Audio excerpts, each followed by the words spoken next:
खिपरो मां अव्हांखे ख़बर ॾींदा हलूं त लुणखाण खां खिपरो ताईं जस्कम पारां दोस्त अली भट्टी जी बाज़ियाबी लाइ प्यादल मार्च कढियो वियो, जेको लुणखाण खां सवें क़ौमी कारकुननि जी अॻुवाणी में शहीद चौक खिपरो पहुतो। काफ़िले जी अॻुवाणी जस्कम जे मरकज़ी अॻुवाण ताज जोयो, आज़ाद, कुंभर, अकबर मरी ऐं ॿियनि कई। इन मौक़े ते अॻुवाण मीडिया सां ॻाल्हाईंदे चयो त क़ौमी कारकुननि खे खंबी गुम कयो पियो वञे। अगरि हिननि क़ौमी कारकुननि जो ॾोह आहे त खेनि अदालत में पेश कयो वञे। दोस्त अली भट्टी खे बाज़ियाब कयो वञे। ॿी सूरत में एहतजाज जो दायरो वधायो वेंदो।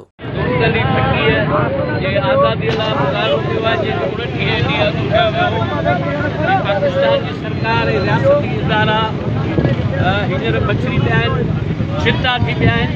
हाणे साईं जीएमस साईं अब्दुल्लादारी सर शफीक कंदाणी बशीर खान कुरैशी जी वर्षनि ऐं सालगिरहनि ते शामिल थींदड़ या मज़ारनि ते गुलनि जी चादरूं चाढ़ींदड़ कारकुननि खे बि दहशतगर्दी एक्ट हेठि गिरफ़्तार कनि था, नियाणियुनि खे बि गिरफ़्तार कनि था।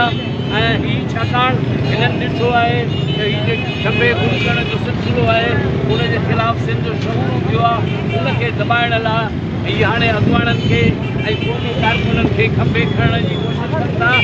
अढाई टे महीना हुननि जे तहवील में अचण खां पोइ उन्हनि खे ज़ाहिर करे कंहिं न कंहिं वारदात में शामिल कनि था।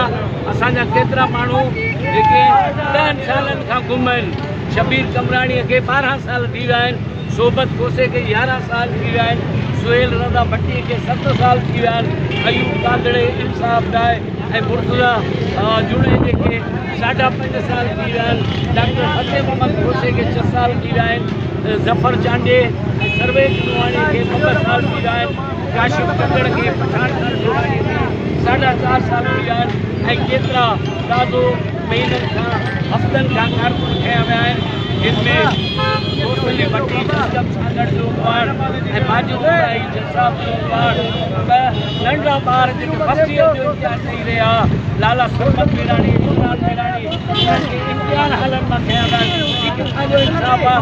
हीअ एहतजाज उन्हनि समूरनि माण्हुनि जे आज़ादीअ लाइ ऐं ख़ासि करे दोस्त अली भट्टीअ जी आज़ादीअ लाइ हीअ कढियो आहे। असीं हुक्मराननि खे ऐं एजेंसियुनि खे ॿुधाइणु चाहियूं था तव्हां सिंध जो आवाज़ु बंदि करणु चाहियो था, पर उहो आवाज़ु बंदि नथो थी सघे। जो ॾींहुं तव्हां इनाम सिंधीअ खे खयो आहे, ईअं ॿिया खोड़ कारकुन तव्हां कया आहिनि। असलम ख़ैरपुरी जीअं सिंध क़ौमी महाज जो चेयरमैन 28 महीननि खां जेलनि में आहे, उहो थी आहे त हुन साईं जीएमस जी सालगिरह में शिरकत कई।